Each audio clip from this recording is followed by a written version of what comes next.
I was asking about the renewal of the driver's license, how to avoid it if we can. What would be the process for that? My belief, and I don't know if this is what Greg's belief is, but this is just my belief. What I would do, I'd make it beyond simple. And like I say to people, I'm not one of these guys who I hate the government, I hate the system, or I think it's a beautiful, lovely thing. And now everybody's going to boo and hiss me because I'm not one of these crazy, guys who hate everything. I understand that there's a purpose and function for everything. I don't care if you're the devil, there's a purpose and function for that guy. I don't care. Right. All I'm trying to say is, you're going to be traveling through somebody's district. You're going to be driving through somebody's house. You're going to be driving through somebody else's control or authority. So all I say to people is, let the people know that you're coming through their community or their county or their state or their town. Let them know that they don't have to be afraid of you. And so what I would do is I would go to the state wherever you are. What state do you live in? Florida.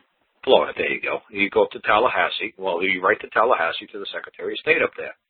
And you tell the Secretary of State, it's my belief that driver's license is a privilege.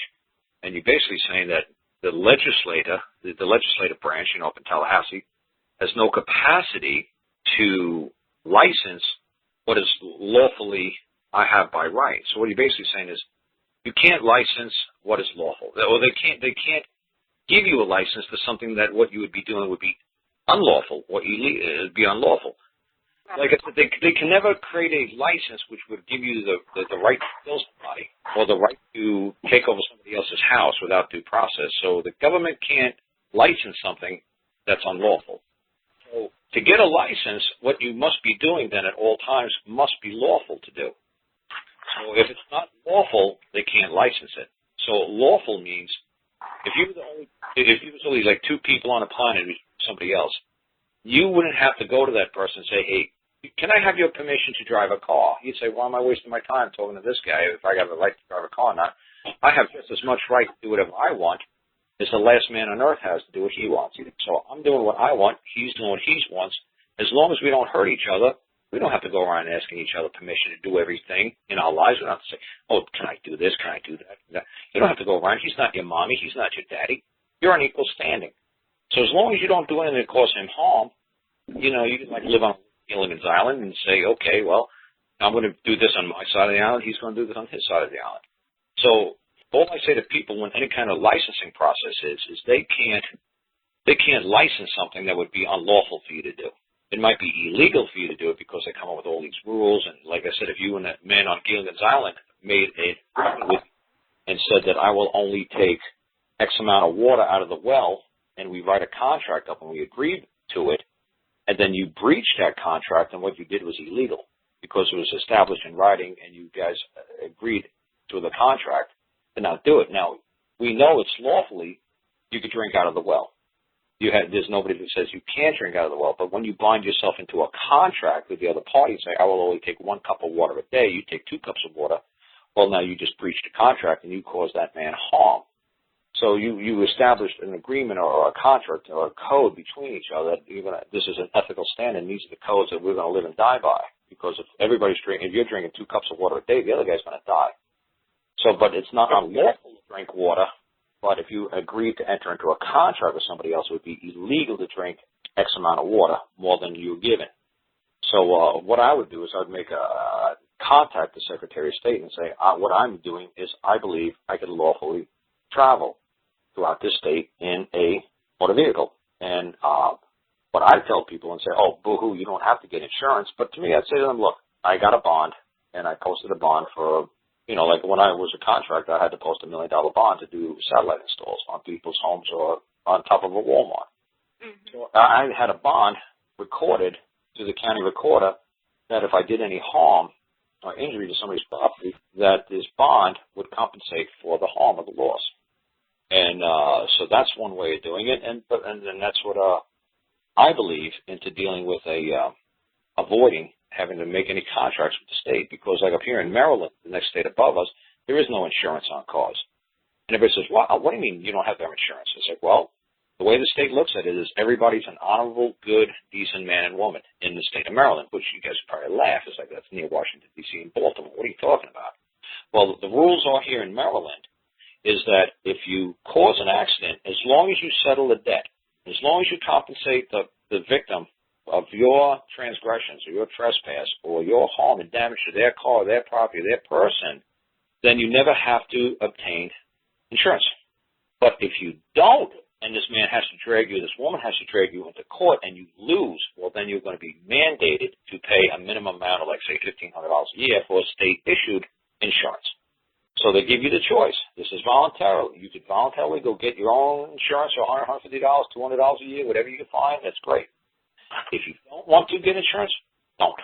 But you better settle your debts with the person you harmed, or we are going to mandate that if you drive from now on through the state of Maryland, you will have insurance and you will be bound by a certain, policy, which, too bad. You had your chance to get cheap insurance on your own. Now we're going to nail you because you're dishonoring the car.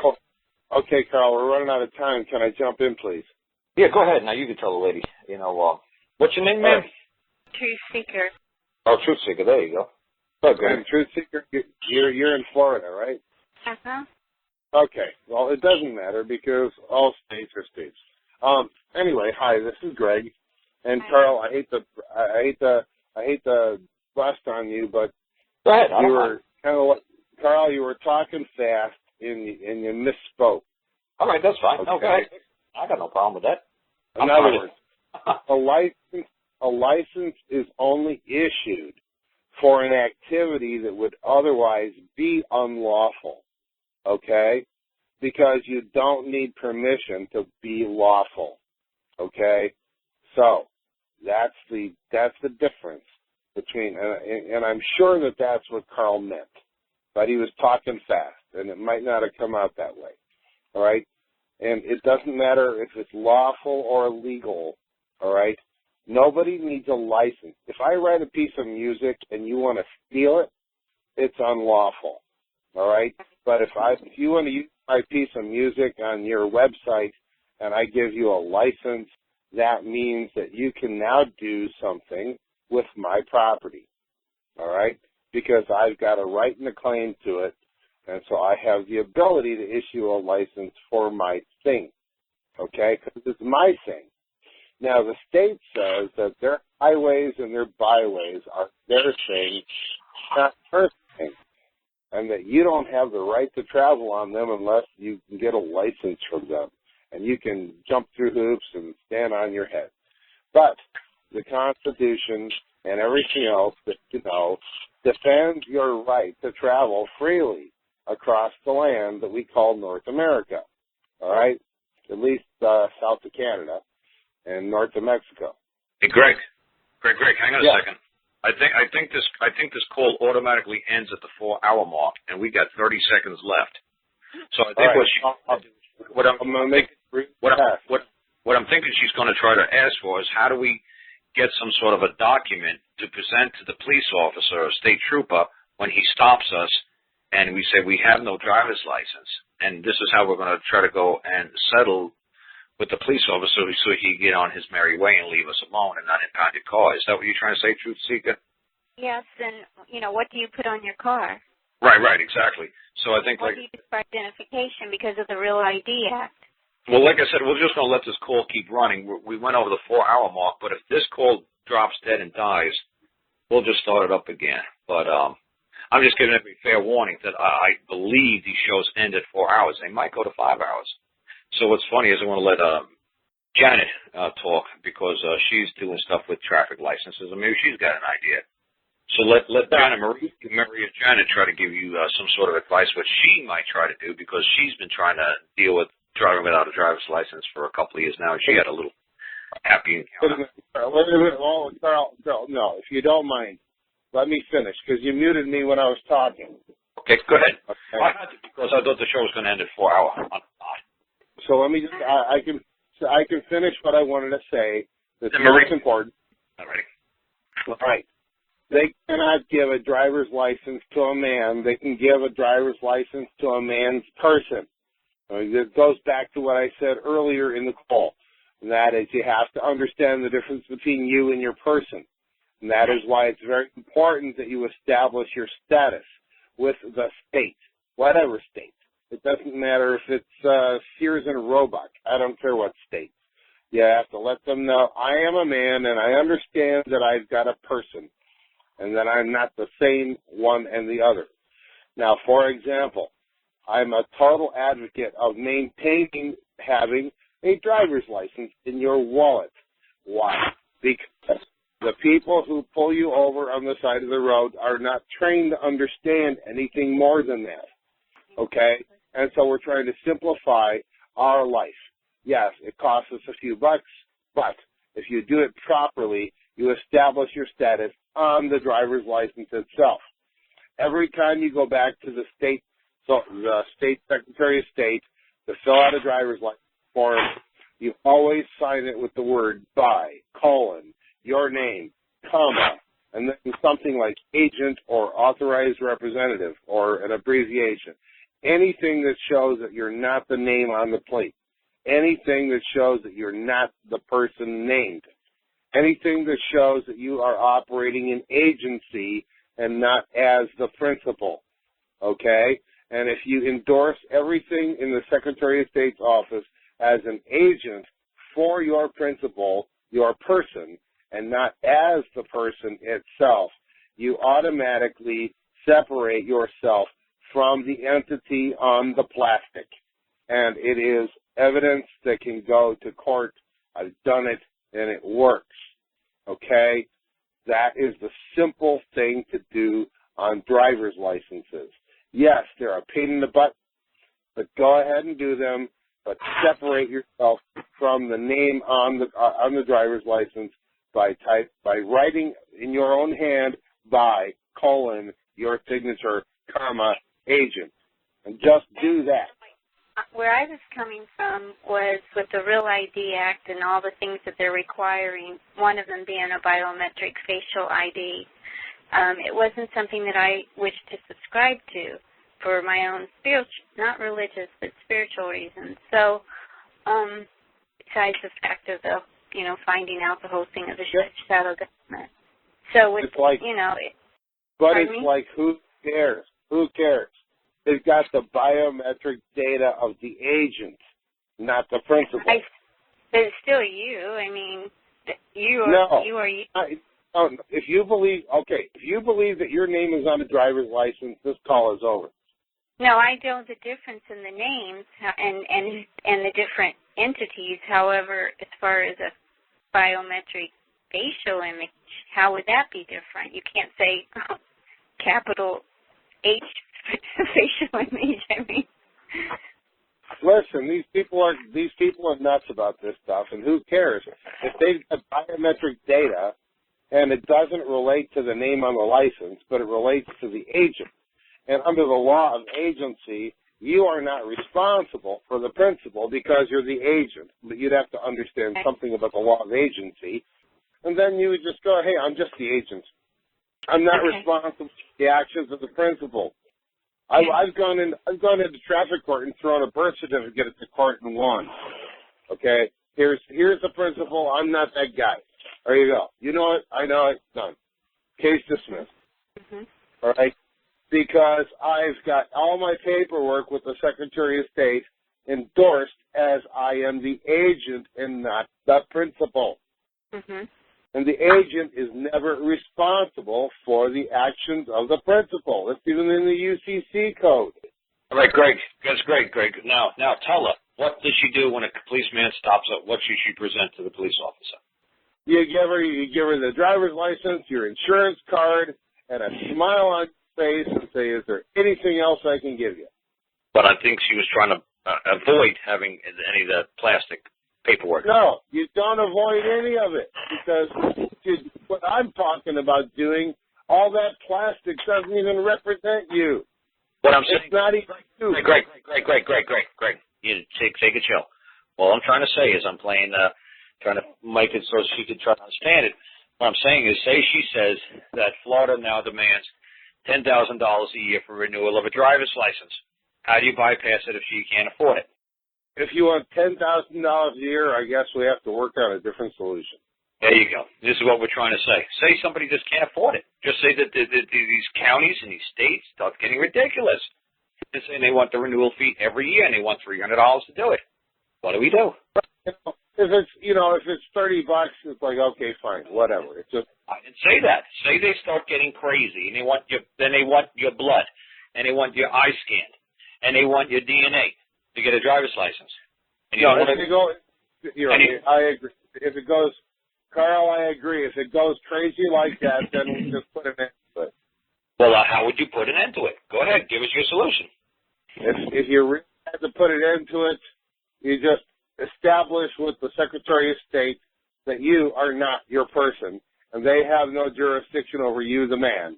They only have jurisdiction over your person, and you are more than willing to surrender your person forever to them, and they can keep it.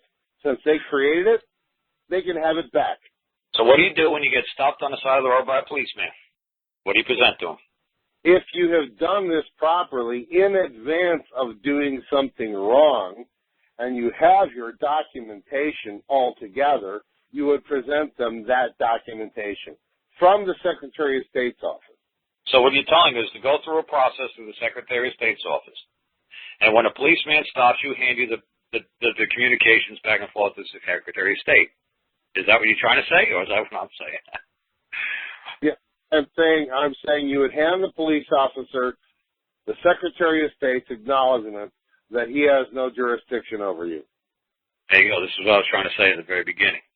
All I'm saying is you basically go through the Secretary of State's office and you establish the fact that you're a man. And you're basically claiming to the Secretary of State's office if you believe that you could, since that which is mine by right, make your claim known to me. Until then, as far as I know, I'm a man or a woman. I have the right to travel. And until somebody, tells me otherwise, I'm going to proceed lawfully across this land. Send them that communication and say, and see how you go with that. See what their response is. So has anyone done this successfully without being, pulled over and detained or arrested? Well, until that time, until you get documentation through the Secretary of State's office, like with the seal of, or him, whoever the Secretary of State is, I would continue on traveling with the driver's license or move the stuff as fast as you can. I mean, if you could get to Tallahassee, I don't know where you're living in Florida. Where are you? I'm a couple hours from there, but that's not. It's more a concern of do I renew or not. I didn't want to renew, and I don't at the same time want to let it lapse without doing something. Well, that's what I'm saying. I'm not close to it, so. And that's why, like I said, if you're like in Fort Walton or Pensacola or something like that, or you're in Jacksonville, because that's a couple hours. I used to live in Florida. I know you're not in Orlando because you're taking about like a half a day away. So I know you got to be kind of close. Yeah. Like I said, if you wanted to move like lightning, I'd go down there and ask the Secretary of State what all do you need from me in writing to show that I'm just exercising a right. What all do you need from me? And you say, is there anything else you need from me to say that I'm just traveling and I'm exercising a right to travel? And like I said, if you want to try to avoid the insurance thing, that's going to be a little tough because, like I said, some states accept the fact that they don't mandate that you carry driver's license. You don't carry insurance. I don't mind paying for the insurance. That's not the issue. Can you find a provider in the state of Florida that will issue you insurance without a valid driver's license? That I don't know. That's why I was wondering if anyone had actually successfully accomplished any of this. The only thing that I know is that okay, Carl. It's really simple. The insurance is not on you, the man or woman. It's on the car. Who owns the car? Okay? I own. Well, why do you want to own a car? Because it just makes you liable. Why haven't you set up a small company as an LLC or a corporation? Okay? An LLC would be better. And you'd have a corporation. Your corporation owns the car. The corporation has the insurance, but you don't need. All right. I'm trying to let me see. Ma'am, what do you kind of do for a living? Self-employed, independent contractor. There you go. So that makes it simple. So you already know 99% of what Greg's going to say next then. Mm-hmm. That you would you would incorporate your little business there, and you would have the car owned by Truth Seeker Inc. And then they would have to, and there you go, Greg. I just tried to knock out a lot of stuff you had to say, but go ahead now. You can finish up. Now you've got this corporation, Truth Seeker Inc. What would you do next, Greg? Right. So Now the car and the insurance is not even in your name. What about a trust? If you want to do a trust, it in a trust. It could be a rocket ship. It could be anything. The trust corporation. I don't care if it's Santa Claus or the Pope. All right, it's just not. Or what about selling the car and to someone else, and have someone mentioned selling it and then having them sell it back and getting the MCO, blah blah blah. You're not going to get the MCO. That ain't going to happen. That's just like urban legend bullshit. It ain't going to happen. You're not going to get the MCO. Because if you, well, like I said, Greg, if you wanted to go really radical, like I know what she's trying to say, but this stuff that a lot of people espouse, I'd say just grind all the VIN numbers off the vehicle. There you go. You grind all the VIN numbers off the vehicle. Then when a policeman stopped you, said, well, all your VIN numbers are gone. It's like, yeah, well, do you have a report of a 1996 green Pontiac stolen? No. Well, tell somebody makes a claim. Hey, truth seeker. My cars are owned by my company. Okay? I don't own anything. I don't own my house. I don't own anything. On paper, I'm a pauper. I have no property. I own nothing.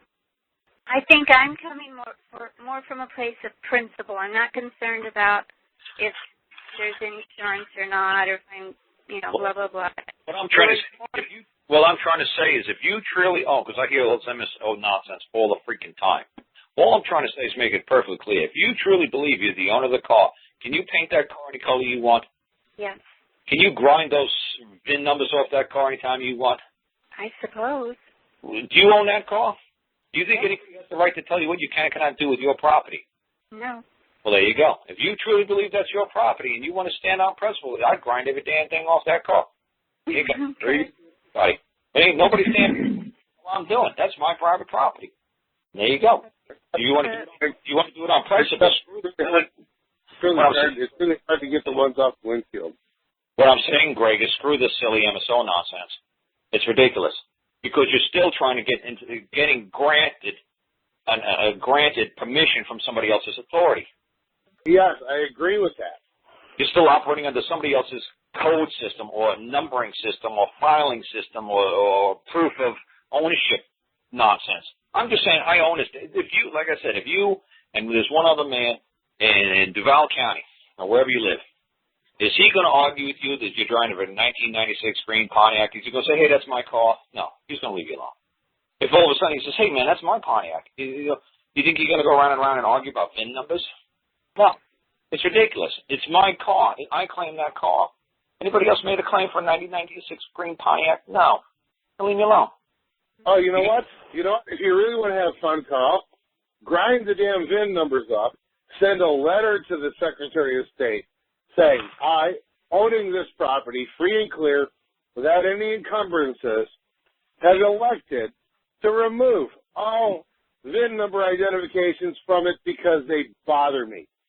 This is my property, and I'm doing as I see fit. Well, you could say something that hateful. You don't have to tell them anything because you're not anybody. No, send that to the Secretary of State's office with a warning and a fine schedule that if any of their constabulatories give you crap about doing it, that you can do. It's going to cost $10,000. You can give fair warning that if you know. But like I said, you have to have, like they say to me, they have to have some way of referring back to you. Like they have to, when the police are stopping you on the side of the road, you just want to get down the road as fast as you can. So to me, it's like as long as you establish something like with the Secretary of State, and then what I would do is I'd go down to the local county sheriff's department and I'd let the sheriff know. I did that when I was in North Carolina. I was trying to remember what county I was in, but I went down to the county sheriff's department and I explained to the man, I'm in your county now. You're going to see me driving around with out-of-state tags. They're going to say Nevada. I have no intention on living here. I'm just going to stay here for a couple of months, and I was at High Rock Lake, Rowan County. That's what it was, Rowan County in North Carolina. So I'm going to be here at High Rock Lake at a mobile home I got up here for a couple of months. But no, I am not going to switch my tags. And you know what I'm doing up here. So when you see an out-of-state truck hanging out in a cabin, like in a woods, a trailer in the woods, it's just me. And if anybody says, hey, nobody's been in that mobile home for quite a while, and now there's an out-of-state tag and trucks there, you can say, oh, I know who that is. That's Karl Lentz. He's coming here from Las Vegas, Nevada for a while, and he's going to be on his merry way. So if you're basically traveling in Duval County, like if you live in Jacksonville area, you just say to them, hey, I'm going to be traveling here. You're going to see a green Pontiac. Every now and then somebody's going to stop me, and, because I'm going to put like a free man of Jacksonville on the back sticker, or say not for hire or private or farm use only, whatever tag you're going to put on the back of your vehicle, say this is a truth seeker's car, whatever you're going to put on as a tag, say, we're going to have a little problem, I guess, every now and then with the county. So when a state trooper stops me or a police officer stops me, I'm going to refer them to your switchboard. I'm going to refer them to your person who does the NCIC background checks. And they're going to say, oh, yeah, that's Truth Seeker 1. We know who she is. She's all right. She's got this green. You stopped her. She's got this green 1996 Pontiac. Yeah, okay. Just let her be on her way. We know who she is. All these people want to know is that you're not Jeffrey Dahmer's brother or sister, and that you're coming through here to mass murder everybody. You got to understand why these people are stopping you. Look at how many times that Ted Bundy slipped right through the police custody because he was a trauma. You got to understand why these people are like saying, hey, this is our job. We got to know who you are. So have any of you done this? No. Is that how you're traveling, or are you still doing the old way with the driver's license? No, I thank God I got a federal commercial driver's license. So anything that happens, and they hand them a federal commercial driver's license, and they give me a ticket while I'm driving a private automobile, they wrote it under the wrong license. Ha ha. So all my stuff is written under it's like writing me a ticket and I handed them an airplane license, a pilot license. Well, it seems to me most everyone I've talked to or chatted with or whatever, that's the case. They've got something like that with the DOT or whatever, blah, blah, blah, blah, blah. So, I guess I would pretty much be the guinea pig on this one, that'd be testing it. And I'm not so sure that I, like that idea. It's just the lady in Canada who did it. Like I said, this lady. Yeah, you just, well, no, I'm saying on YouTube video. You could Google, like, schedule fee, lady stops by a cop, tenders, Mounties. It's fine. She ran like 3 videos of it because it was so freaking long, and YouTube only let her put up 10 minutes at a time. And she's got hundreds of thousands of hits, so I'm sure you'll find it quite easily, like free. And he set 20, how many days in, and that's what he was attempting to do, was just go through another area. Yeah, well, like I said, that's the whole problem, is that every time you go, that's why, like I said, every time people argue about credit cards or debit cards, they think it's a wonderful thing. Because for thousands of years, we had to carry tons of silver, tons of gold, when we wanted to go from place to place. So now we just have to carry a piece of plastic, and we could go buy Donald Trump's condo if we want to. We don't have to use 3,000 tons of silver. How are we going to put 3,000 tons of silver to buy a house? Well, we don't have to do that. We just swipe it on our card, and we're done. So it's secure and it's safe and it's a fast and easy transaction. That's basically what they're trying to do with your driver's license. They basically got a spar strip on the back of it. They slide it through a thing in their dashboard, and then done. 2 minutes later, you're on your way. Well, you realize they're putting that star on the license. I'm sure they're doing everything. I'm sure they're into all kinds of nonsense. And like I say, that's what I'm saying. If you want to make these people safe and secure with you, like I said, I introduced myself to Rowan County Police Department, Sheriff's Department. And I told them why I'm there. I thank God I had an old 65 GMC. It was very distinguishable. It was like grape-colored and white, but it had Nevada tags. So I said, look, people are going to see me coming out of this cabin. It was like a mobile home. You're going to see me coming out of this isolated place with out-of-state tags. So you're going to get phone calls like every 2 seconds trying to figure out who this out-of-state guy is who looks like a biker. I look like a Hells Angels guy. I said, so you know who I am. I'm not here to start no trouble, and me and my wife are going to be up there, and, this is what we're doing. So I let them at ease because I'm a stranger in their county, and so, like I said, instead of going through the rigmarole of proving who I am, why I'm in this mobile home, what am I doing up here by the lake, what did I do back in Vegas, am I going to stay here? I went and I introduced myself to them. That's the way I handle it. I go to them before I wait for them to come to me because I know eventually we're going to meet. But that was all pre-Real ID Act, and with the Real ID Act, it's a different story now for the whole thing, for your identification, for getting on a plane, for entering a federal building, a library, a post office. That's fine, but like I said, but I'm saying, the congressmen and the senators and president of the United States tell you. They said when you go on a commercial airline, this is what you have to do. Now, if you go on a private airline, you don't need an ID. But if you're going on a commercial airline, this is what you got to do. Fly private. Everybody flies private. Nobody needs an ID. If you want to challenge it in court, challenge it in court. I think it's a hell of a case to say, I'm a man, I have a right to fly. Right? Not only am I being discriminated because I can't afford to fly private, the private guys never have to use an ID. The guys who fly private fly in a jumbo jet, 747, but they don't have to do all this biometric background scanning. Why do I? Just because I'm flying commercial. So there you go. There's a great lawsuit. It is being challenged, I believe, in Alabama, I think, right now. They're waiting for the answer, to come back. There's no such thing as an answer coming back. The jury makes its verdict. They're waiting for a guy in a black robe. They're not in common law court. They're not. They're going to lose. They're going to lose. But it is out there right now. That's all I know. What I'm saying is they're going to file a lawsuit under Title 42 under some sort of ridiculous civil rights action. And as a United States citizen, they're property of the United States government. They are so far down from not even a slave. They're so far under being a slave, they have absolutely nothing to say about nothing.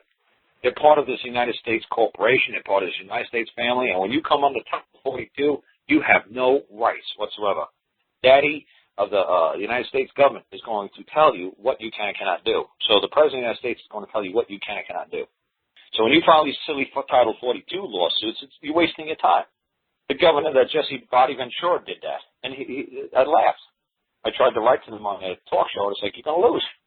Because you have no rights as a United States citizen. You have duties and obligations and responsibilities just like any other citizen of the United States. You only have rights as a man. Once you diminish your capacity from status from that of being a man or a woman into being a citizen, I don't care if you're a citizen. I'm a citizen of a family. That's what citizen means, a member of a family. My last name is Lentz. I have duties, obligations, and responsibilities to all of the Lentzes. I have no rights. As a Lentz, I have no rights.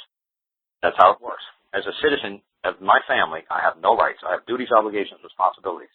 There's a certain thing that my family demands of me. If I don't do it, they're going to basically kick me out of my family. They're going to disown me.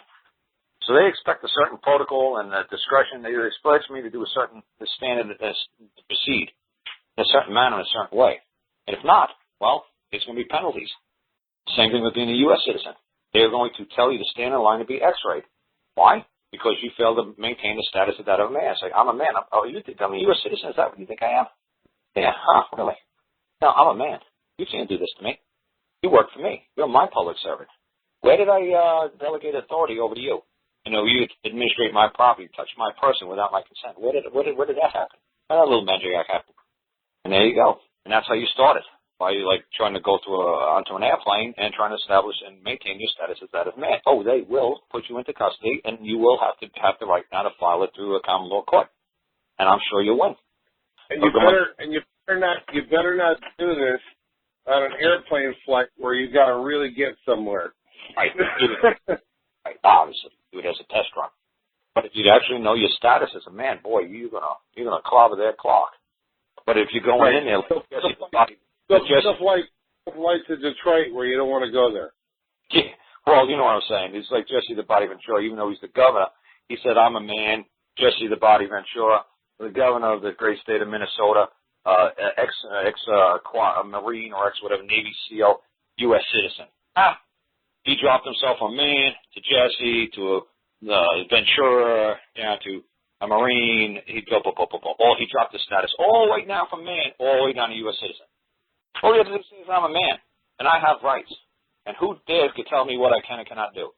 Who's making a claim that by me going out to that plane is actually causing them harm? Can anybody come forth on the oath of affirmation by me stepping onto that jumbo jet? I caused him harm, not speculation, not conjecture.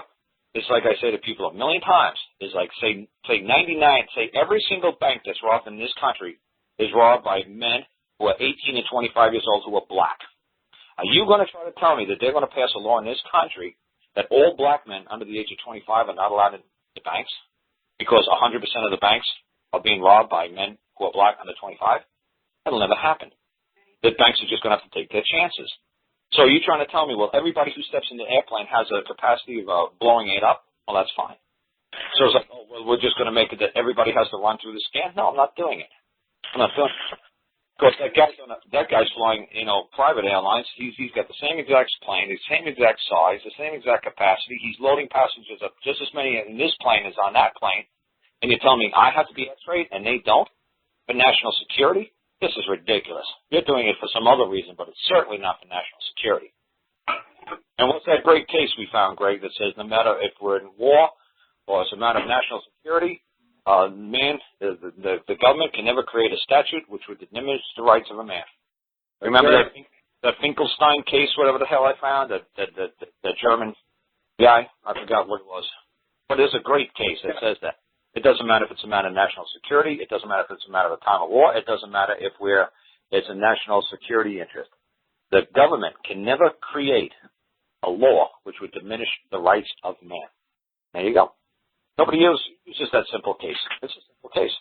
You both mentioned the Secretary of State. Does that still apply if they're now asking you to renew license at the tax office? That's what they're asking you to do? The tax office? So does that mean it's the administrative process, so that's the tax office? Yeah, I can guarantee they're asking to do it at a tax office because they're going to want your Social Security number, which is issued by the IRS to see if you have any back taxes. And if you have only back taxes, they're not going to issue a new driver's license until you satisfy the tax issue. Well, and actually, with that whole thing with the Real ID and the Department of Homeland, they are now putting the Department of Motor Vehicles apparently under the tax office. Well, like I said, if you want to breathe life into these people, you breathe life into these people, and you keep doing what they tell you to do until you realize that 25 hours a day, all you're doing is worrying about stepping outside of your front door. Well, how about you and Greg and some of you that are doing these calls? You do a test because you guys are guys, and I don't think that females should be the ones to be testing and sitting in the slammer. That Janet Marie lady did it. She got her window knocked out, and she got dragged out of her car. And she's I'm here. Yeah, I know. Let's hear what she has to say. There you go. That's what I said. I'm here. Can you hear me? She hears you. She's wondering how you have to make a stand. I haven't had a driver's license in 13 years. I haven't had insurance in about 12 years.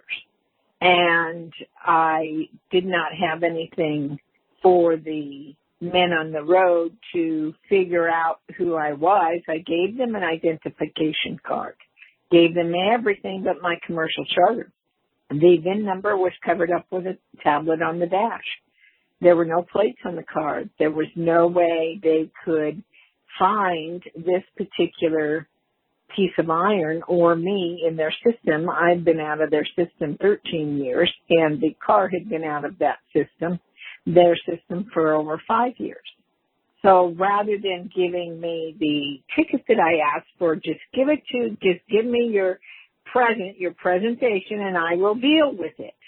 No, they had to break the window, rape me, and pull me out of the car and injure me. And so now we're at this place in the proceedings in the court that I think they have set this next hearing outside of the speedy trial to give them a way out, because I identified on my paperwork the money laundering that they're doing for the finance department, the CRIS report regulations, court registry investment system, sections of that, to where the person being charged has a right to say, you will not take anything that you generate off of this case and put it into the United States Treasury. You will give it to me. And I cited all the specific sections that say just that. All of a sudden, they've set this court hearing past the speedy trial 2 weeks. I don't know what they're going to do, but I have a feeling that they want me out of their hair. I have given them terms and conditions for my compensation to appear into their courts. I had just worked on a bill today and ready to have it reviewed. And the first one I did had some errors on it, so I got to send the second one out to have it reviewed, but this is it. I gave them a contract and said, if you wish for me to appear in your room, this is how much you compensate me for. And they had it, and they required that I come to talk to them, and they both stated on the record, the judges did, that it was their wish that I take their order. I gave them 10 days. They didn't do anything, so now they're getting a bill, and that bill will go into risk management, and it will go to the other entity sections that need to have a copy of it. Do I know exactly what's going to happen? No, I don't. Am I going to get that chip? No, I'm not. Am I going to send notice to the Secretary of State and ask him, tell me where their revised Code of Washington, which is prima facie, it's not valid law, where it can require me to do an unlawful act, and where they can make a law so claim to do an unlawful act. I do need that case from you, Karl, because it's pretty important here in what you were just saying, then to give the Secretary of State the fair warning, who I am, what I am, here's my ID card, here's my choice not to be a part of your political affiliation. Did they impound your car? Oh, heavens, yes. Threw me in jail. Yeah. I will tell you the mistake I made. This was like the third time I was stopped. The second time, the address on my identification card, because the guy looked at the wrong spot, I gave him my birth country, which is where I was born, without any physical numbers. And that's what the young patrolman put on the ticket, my name without my commercial charter, which is your last name, and my address was birth country, Renton, Washington. So he didn't have any information because he honored their statutes. When I said, I've given you my identification card and I'm not giving you permission to look at anything in the car, on the car, around the car, under the car without a warrant in your hand. Well, that didn't work with the other 7 troopers the other night on the 22nd of January, which I had a witness on the phone with me during the entire ordeal. And they were going to break that window and they were going to harm me, and that was all there was to it. Well, it's coming back around the back end right now because, universe says tail will be the head will be the tail.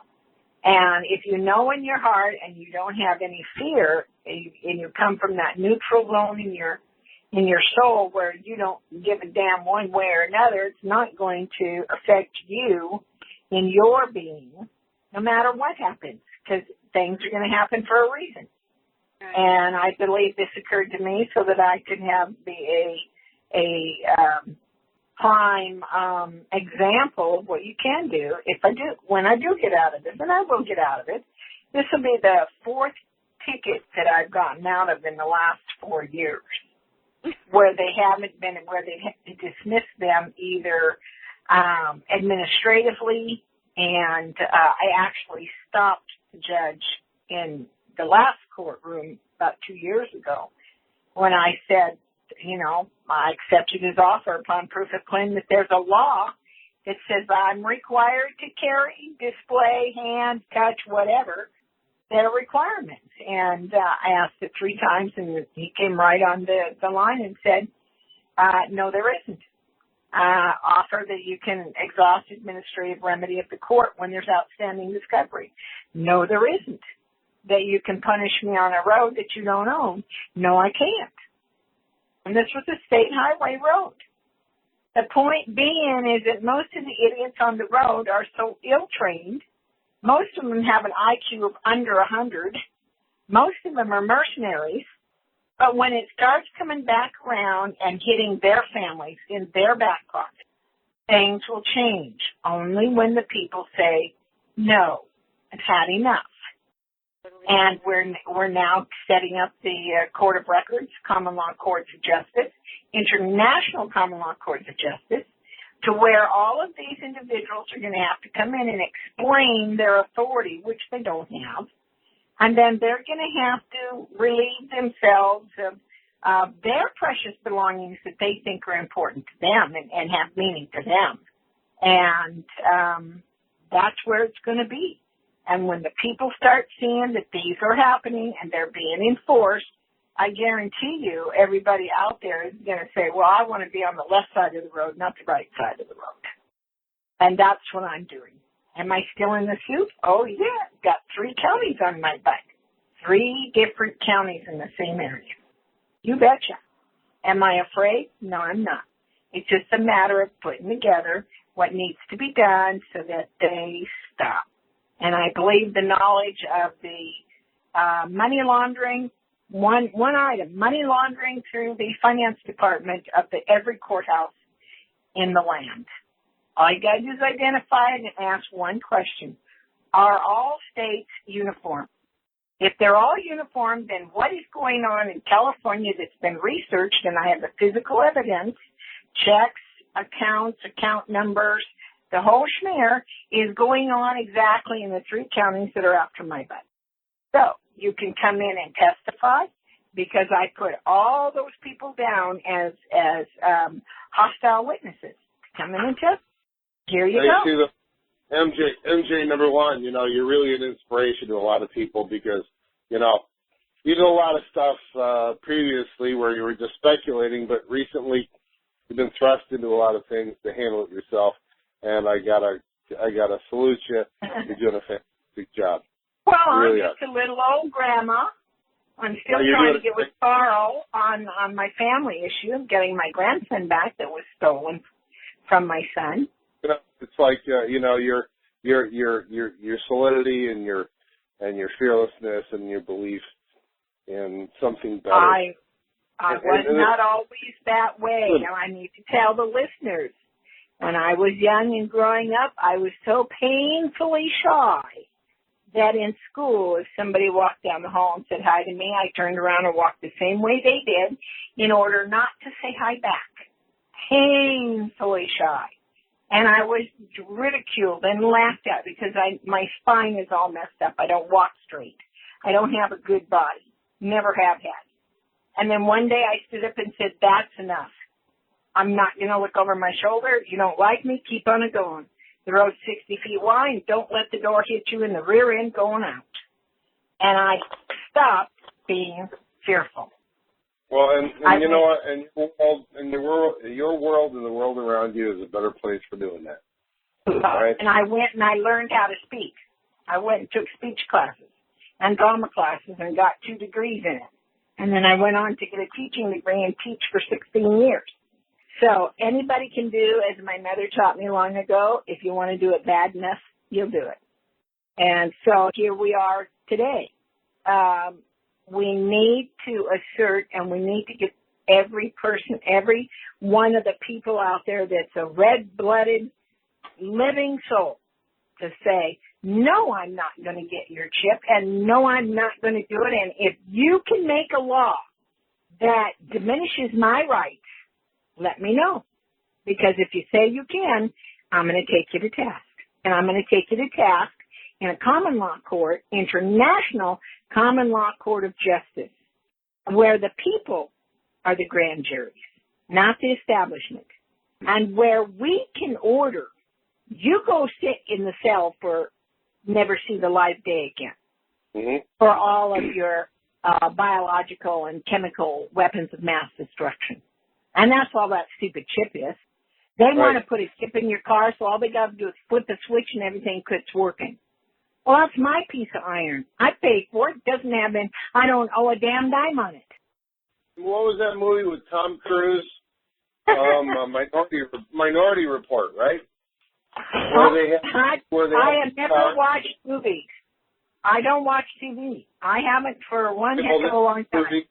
There was a movie, a futuristic movie called Minority Report with Tom Cruise, where they had cars that were all driven automatically all over the place. Up, down, left, right, 3-dimensional.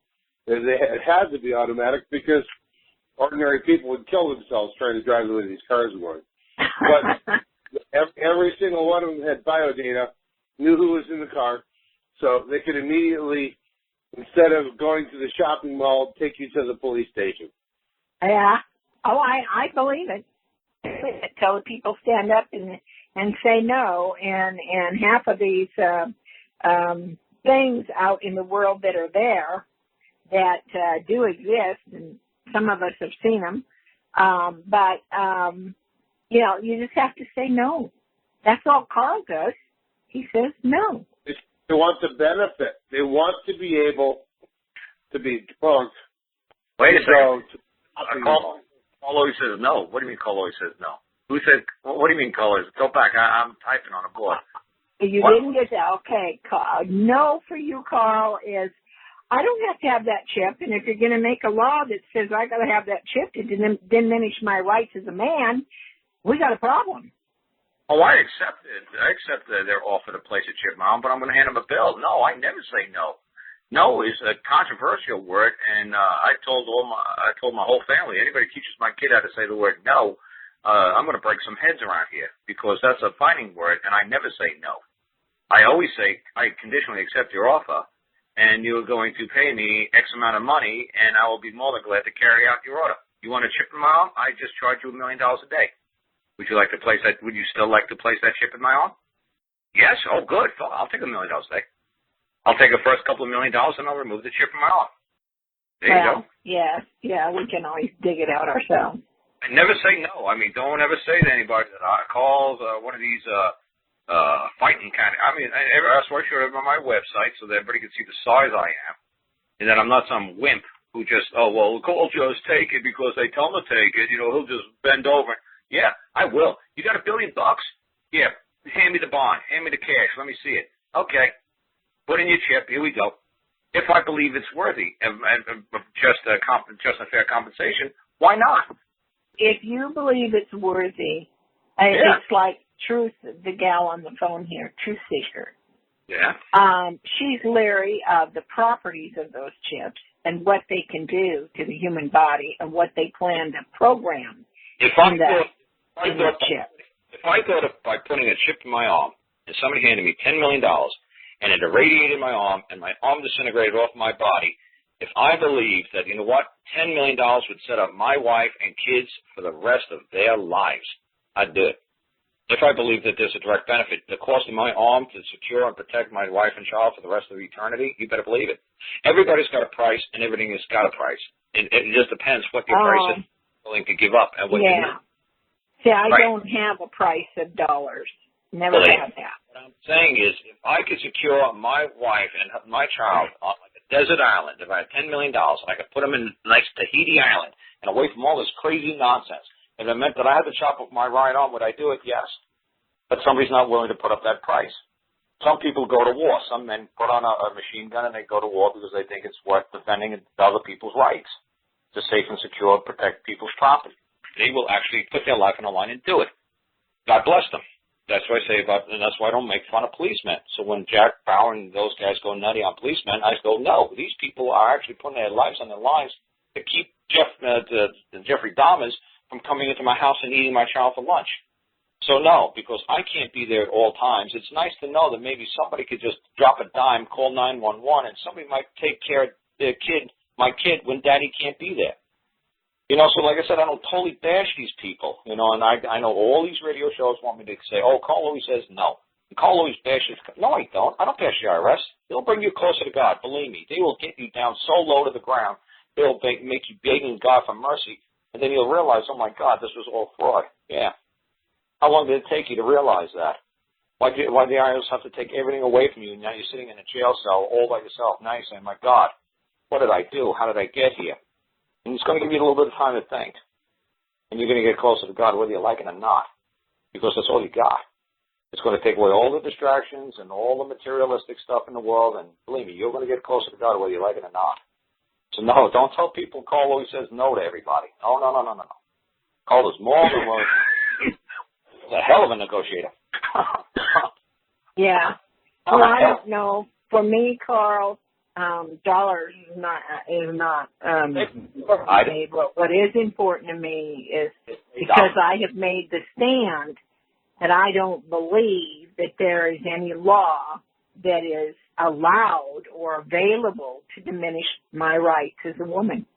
I didn't say, and unless they can prove me that I didn't say dollars, and that's like mocking and ridiculing my beliefs. I will stand in front of it. No.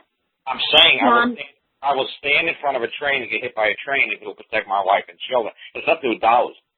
There's always a price you have to pay. There's always a price you have to pay, and I'm not talking about these silly little green pieces of paper. There's always a price to pay with everything you do or do not do in your life. When you step outside of your house, make a left-hand turn or a right-hand turn. It all depends. There's a price you pay by stepping off your porch and running with the big dogs. Sometimes it's going to come out to your benefit. Sometimes you're not going to believe it is a benefit to you. But in the long run, if you're doing the right things at all times, you will see the benefit eventually. Eventually, it'll all make sense. Like you might have thought that God did a horrible thing to you. No, he didn't. He taught you a hell of a lesson. But at that time, That's true. You did not see the benefit in it. As long as you're doing the right thing, as long as you believe what you're doing is honest and good and fair and just, believe me, it'll all make sense to you in time. Maybe not right away. Might take a couple of years. But eventually, as long as you keep doing the right thing all the time, you'll see why you did what you did.